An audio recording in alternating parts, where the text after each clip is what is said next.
Assalamualaikum warahmatullahi wabarakatuh.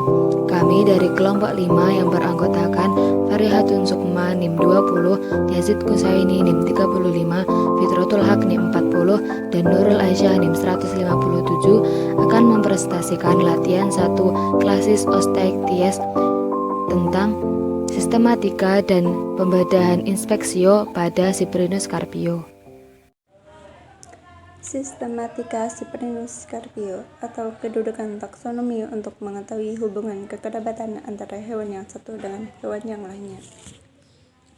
Film chordata masuk ke dalam chordata karena sudah memiliki chorda dorsalis atau aksis pada saat perkembangan embrio. Subfilum vertebrata karena sudah memiliki tulang belakang. Superklasis Gnatostomata karena sudah memiliki rahang dan anggota badan yang bebas berpasangan. Klasis Osteocytes karena sudah bertulang sejati dengan squama, cycloid atau stenoid. Superklasis Actinopterygii karena sudah memiliki sirip menjadi yang didukung oleh tulang sejati. Superordo Teleosteri karena sudah bertulang sejati. Ordo Ostanophysi karena sudah memiliki tulang Weber yang menghubungkan antara pneumatosid dengan alat keseimbangan.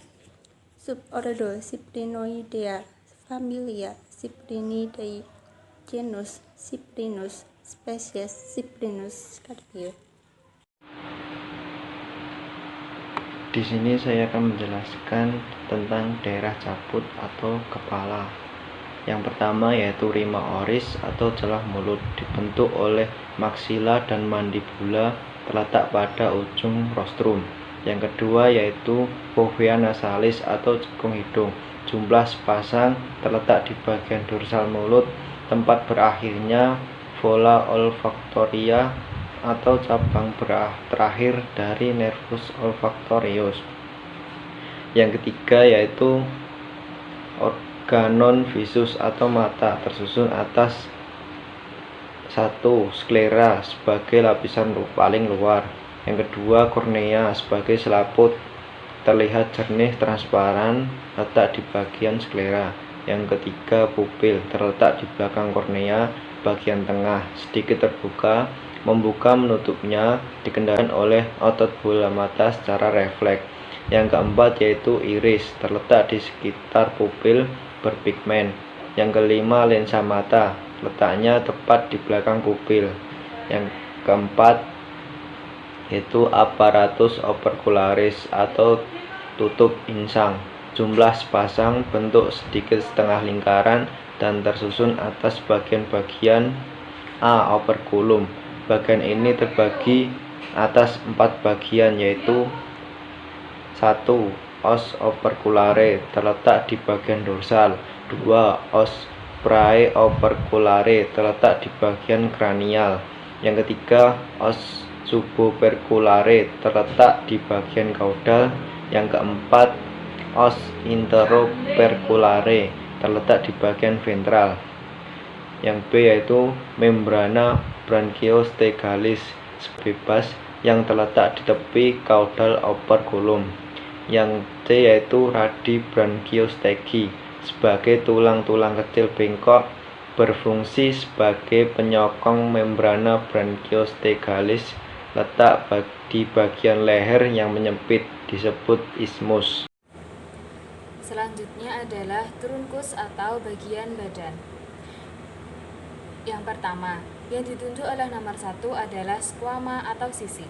Yang ditunjuk oleh nomor 2 adalah linea lateralis atau kuret sisi. Yang ditunjuk oleh nomor 3 adalah pinna dorsalis atau sirip di bagian punggung. Yang ditunjuk oleh nomor 4 adalah pinna analis, yaitu sirip pada bagian belakang. Yang kelima, anus dan urogenitalis. Yang keenam, pinna abdominalis atau 2 sirip pada bagian perut. Yang ketujuh, pinna pectoralis atau 2 sirip di bagian dada. Yang keempat yaitu daerah kaudal. Pada bagian ini hanya hanya ada satu bagian, yaitu caudalis atau ekor sirip. Ekor sirip ini tunggal dan di berbagai jenis ikan dapat ditemukan 4 tipe pinna caudalis, antara lain yang pertama yaitu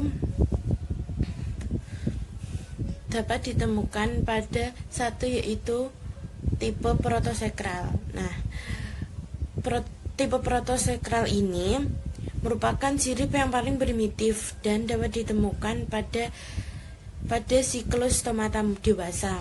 Kemudian yang kedua yaitu tipe dipisekral. Nah, dipisekral ini dapat ditemukan pada siklus stomata muda. Yang ketiga yaitu tipe heterosekral.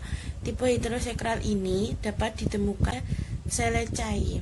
Kemudian yang keempat pada tipe homosekral. Nah, homosekral ini dapat ditemukan pada jenis ikan yang Sichrum carpo atau Pinitius javanicus. Cukup sekian dari kelompok 5, kurang lebihnya mohon maaf. Wassalamualaikum warahmatullahi wabarakatuh.